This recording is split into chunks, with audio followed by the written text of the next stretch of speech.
கணபதியோ எங்கூரிமோ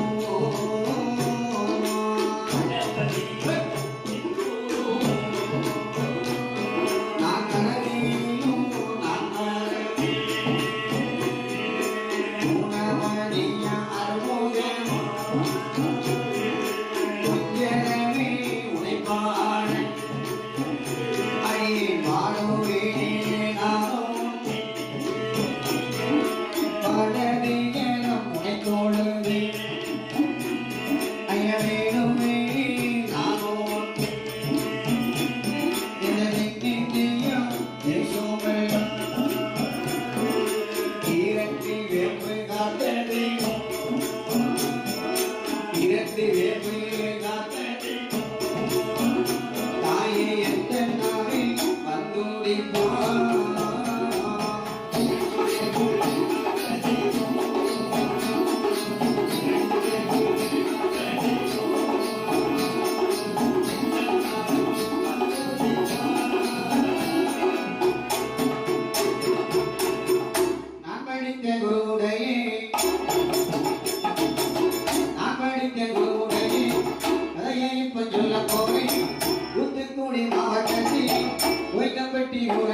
இந்த கூடியுள்ள நேரத்தில் ராமாயணத்தில் வரக்கூடிய அஸ்வமேத யாகம் என்ற ஒரு திருக்கதையை இப்போது அறிய பாடல்.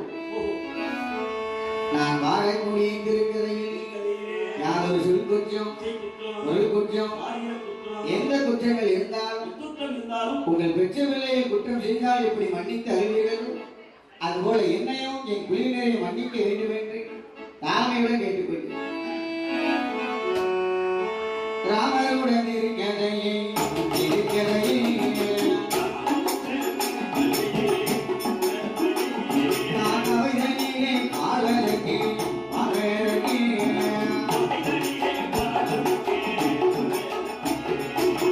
அறியாமல் இருக்கதையே அன்புடனே நானும் வாழேன் ஆதி மலையாள கோலத்தில் அளப்பிலை ஊரலே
யானை கட்டி போரடிக்கக்கூடிய நாடு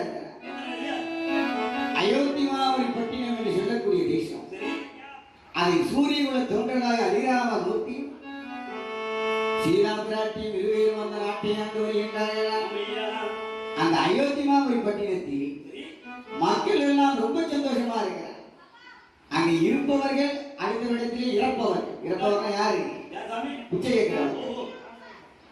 அந்த யாசகம் இருப்பவர்கள் யாசகம் கேட்பவர்கள் என்று பிரிவே கிடையாது. எல்லா வீட்டிலையும் எல்லாமும் இருந்தது.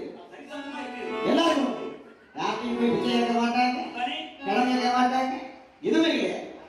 உண்மை பேசுபவர் பொய் பேசுபவர் என்ற பேதமும் கிடையாது. எல்லா மக்களும் நல்லவர்களாக இருந்தார்கள். அந்த அயோத்தி மாமரி பட்டினம் காரணம் என்ன? அதை ஆட்சி பண்ணியது அரிராமமூர்த்தி. ஒரு நாட்டிலே மன்னன் சரியாக இருந்தா மக்கள் சரியா இருப்பாங்க. மன்னன் சரியாட்டா மக்கள் சரியாக மாட்டாங்க. மக்கள் சரி என்ன புரியும்? அந்த அரிராமமூர்த்தி அந்த நாட்டை சிறப்போடு ஆட்சி பண்ணியதா நாட்டு மக்களுக்குள்ளே உண்மை பேசுபவர் பொய் பேசுபவர் பேதம் கிடையாது. இருப்பவர்கள் இறப்பவர்கள் என்ற பேதம் கிடையாது. எல்லா மக்களும் நல்லபடியா இருந்தார்கள். அந்த அரிராமமூர்த்தி நாட்டை இப்படி ஆண்டு வருகின்றாரா? ஆரிமோரி கடமை வெற்றி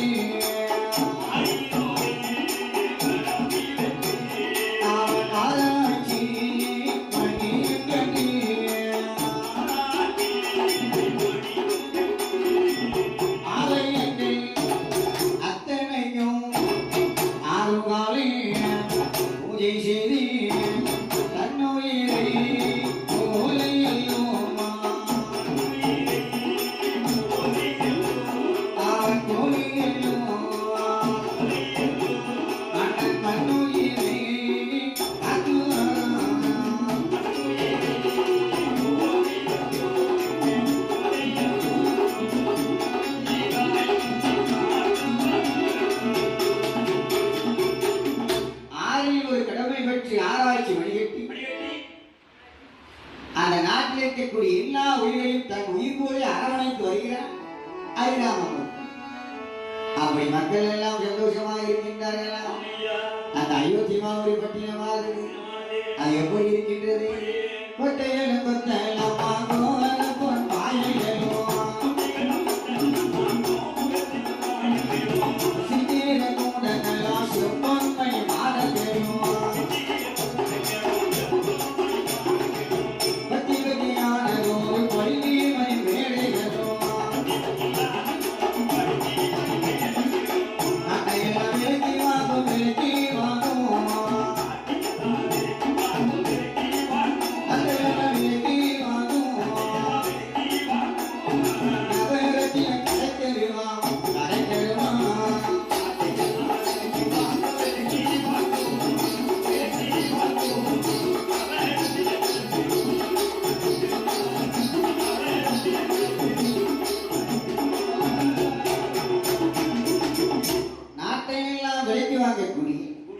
நவரத்தின கடைத்தெருவு எக்கச்சக்கமாக இருக்கு. அது மட்டும் கிடையாது. அந்த நாட்டில் உள்ள கோவில்கள் எப்படி இருக்கின்றதா? தங்கத்தாலே குடிமகமா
அரிராமமூர்த்தி அந்த நாட்டை சீரும் சிறப்போடு ஆண்டு வருகிறார்.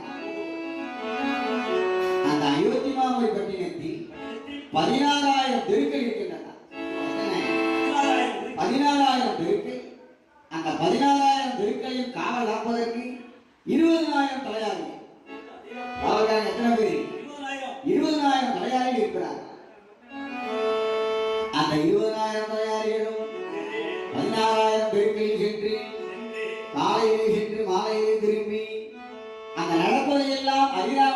சுற்றி மாலையில் சேவிக்க வேண்டுமா? அப்படி சொல்லவில்லை என்றால் அந்த தலையாரிக்கு ராமத்துவம் பிடித்து விடுமா? அப்படி அந்த தலையாரில் 2 பேர் அங்கு வண்ணான் தெருவாக இருக்கக்கூடிய சலவை தொழில் செய்யக்கூடிய தெருவுக்கு போகிறார்களா? அவர் எப்படி செல்கிறார்கள்? தரமாத்தி வழி நடந்து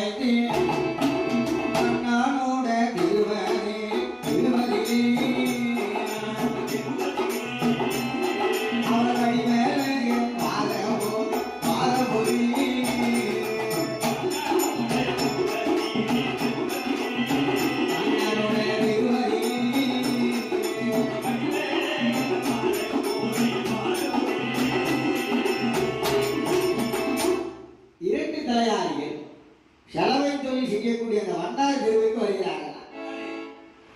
அப்படி வரும்போது அந்த தெருவிலே ரசகமாடன் என்று சொல்லக்கூடிய வீட்டிலே ஒரு அறிவியல் சத்தம் கேட்கும்.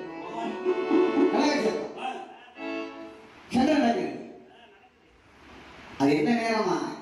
இரவு பொழுது முடியும் போது அவர்கள் அந்த நாட்டையெல்லாம் சுற்றிவிட்டு அந்த வண்ணார் தெருவுக்குள்ளே 2 தலையாரிகள் வருகிறார்கள்.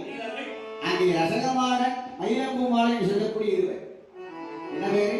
ரசகமாடன் மயிலம்பூமாலை. அந்த 2 பேர் வீட்டில் ஒரு கலக சத்தம் கேட்கிறார். அப்ப 2 தலையாரிகள் யோசிக்கிறார், நம்ம ஹரிராமமூர்த்தி ஆட்சி பண்ணக்கூடிய நாட்டிலே எல்லோரும் சந்தோஷமாக மட்டும்தானே இருப்பாங்க. இந்த வீட்டில் ஏதோ கலக சத்தம் கேட்குது, என்னன்னு தெரியல என்று பக்கத்தில் இருந்து கேட்டுக்கொண்டிருக்கிறான். அந்த ரசகமாடன் தன் மனைவியான மயிலம்பூமாலை என்ன சொல்றான்? அந்த மயிலம்பூமாலையோட வழக்கம் காலையிலே சென்று அந்த நாட்டில் உள்ள எல்லா தெருக்களிலுமே அழுக்கு துணிகளை வாங்கி வருவது வழக்கம். அவரோட குலத்தொழில் இருந்தானே, எல்லா பேரையும் அழுக்கு துணியை வாங்கி வந்து வெளுத்து கொடுப்பது குலத்தொழில். அப்படி அந்த மயிலம்பூமாலை காலையிலே சென்று எல்லோரு வீடுகளிலும் செலவை அந்த அழுக்கு துணிகளையும் சாப்பாட்டு கஞ்சியையும் வாங்கி வந்து கொண்டிருக்கிறார்.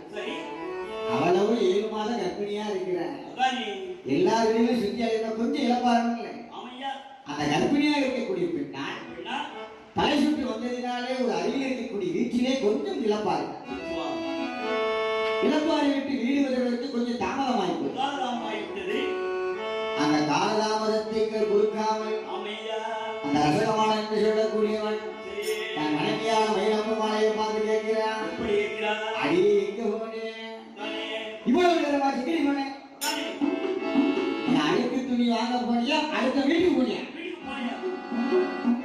என்ன கேட்கிறான்? அழுக்கு துணி வாங்க போனியா, அடுத்த வீட்டுக்கு போனியாடி? அந்த வார்த்தையை கேட்ட உடனே மயிலம்பூமாலை சொல்லுகிறான், வாரம் அப்பா எங்கனவா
ராஜமன்னா என்னை பொண்ணாலும் கொண்டு போட்டுருக்கு. அடுத்த ஆண்மகனோடு என்னை சேர்த்து வச்சு பேசாது. உங்களை தவிர வேறு ஆண்மகனை என் கனவே நினைச்சிருக்கிறேன். நான் உங்களை மட்டுமே நம் ஆத்மகனாக மனதில் எண்ணிக் கொண்டிருக்கிறேன். ஆமையா நான் வேறொரு ஆத்மகனை என் கனவில் நினைக்க மாட்டேன். உடனே கண் கொண்ட தெய்வம். அவன் என்ன சொல்றான்? நீ அழிச்சு கொண்டு போட்டாலும் பரவாயில்ல, அதானே நான் வேற ஆன்மாவனோட பேசுறேன் மட்டும் சொல்லாதீங்க. சொல்லாதீங்க. அவன் கேட்கிறானா? புதரமா பேசாதீங்க. அது வரைக்கும் அந்த அயோத்திவாரி பட்டினத்தில் உண்மையை மட்டுமே சொல்லிக் கொண்டிருந்தவன் சரி அவன் என்ன சொல்றான்? அந்த பொண்டாட்டிய எப்படி அடுத்த வீட்டுக்கு போனதுக்கு அப்புறம் என்ன ஒரு பேச்சு? அதானே நீ போய் சொல்லிக்கிட்டு இருக்கிற, நீ அழுக்கு துணி வாங்க போகவில்லை, அடுத்த வீட்டை தேடி போயிருக்கிறேன் என்று சொல்லி தன் மனைவியான மகிழப்பு மாலையை போட்டாவை சூட்டிலே அடிமுறுக்க முடியாமல் மகிழப்பு மாலை அழுது புறப்படுகிறார். எப்போதுமே ஒரு நல்ல பெண்ணா கணவன் கொஞ்சம் கோபமாக இருந்தால் கொஞ்சம் விட்டு பிடிப்பார். அதானே ஏழை இப்படி பேசக்கூடாது. கணவன் கொஞ்சம் கோபமா இருக்காங்கன்னா கொஞ்சம் ஒதுங்கி நிற்கிறதா உத்தமம். அதானே அதை எண்ணிக்கொண்டு அந்த மகிழப்பு மாலை என்ன செய்கிறாரா? எப்படி கணவன் கோபப்பட்டு அடித்த உடனே அடித்த உடனே இனிமேல் அறையில் இருந்தால் சண்டை விபரீதமாக முடியும் என்று என்று அடுத்த வீட்டில் இருக்கக்கூடிய ஆண்டிவண்ணான் வீட்டுக்கு சென்று விட்டாலாம் மகிழப்பு மாலை. அப்ப ஆண்டிவண்ணான் வீட்டுக்கு போன உடனே இவன் என்ன நினைச்சிட்டான்? எப்படி அப்ப இது நாள் வரைக்கும் இவன் ஆண்டிவண்ணான் வீட்டுக்கு தான் போய் வரா, அதானே அதுக்கு துணி வாங்க போகல கோவிலே என்று அவன் மீது சந்தேகப்பட்டு என்ன சொல்கிறான் தெரியுமா? எப்படி இந்த ஒரு நாள் முதலாய் நான் முதலாய் உன்னை அழைத்து வந்து வாழ மாட்டேன் வாழ மாட்டேன்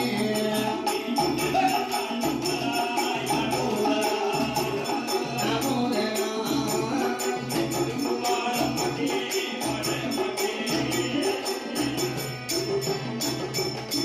அடுத்த வீடு போனவளே அழைத்து வந்து வாழ மாட்டேன் என்று அந்த ரசகமான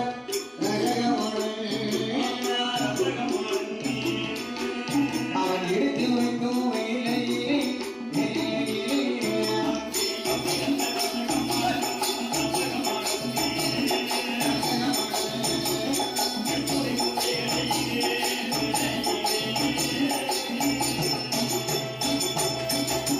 அவன் என்ன சொல்லுகிறான்? எப்படி ஆண்டிவன் நான் வீட்டுக்கு போனவள் இனிமே நான் அழைத்து வந்து வாழ மாட்டேன் வாழவே மாட்டேன் தேவையில்லை. என்று சொல்லிவிட்டு இரவு பசிக்கும் இல்லை, அதானே கொண்டாட்டி அடி வரத்துக்கலாம் ஆனால் வயிறு பசிக்குமே. ஆபத்தானே இரவு சாப்பாட்டுக்காக தன் அம்மா வீட்டுக்கு போறேன்.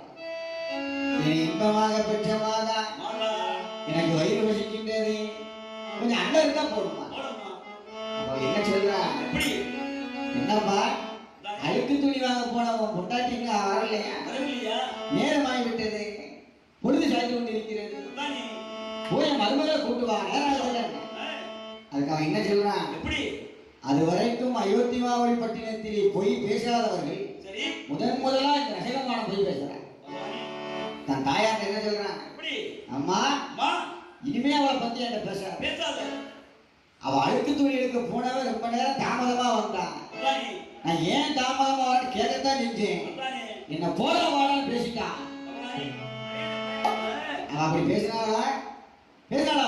அதானே என்னை கொன்னாலும் கொண்டுடுங்க, என்னை தப்பா பேசாதீங்கன்னு கெஞ்சினான். சிவசுவா ஆனா இவன் என்ன சொல்றான்? எப்படி என்னை போல வாடான்னு பேசிட்டான். அதானே அதனால கோபத்துல நான் ஒரு அடி அடிச்சுட்டேன்.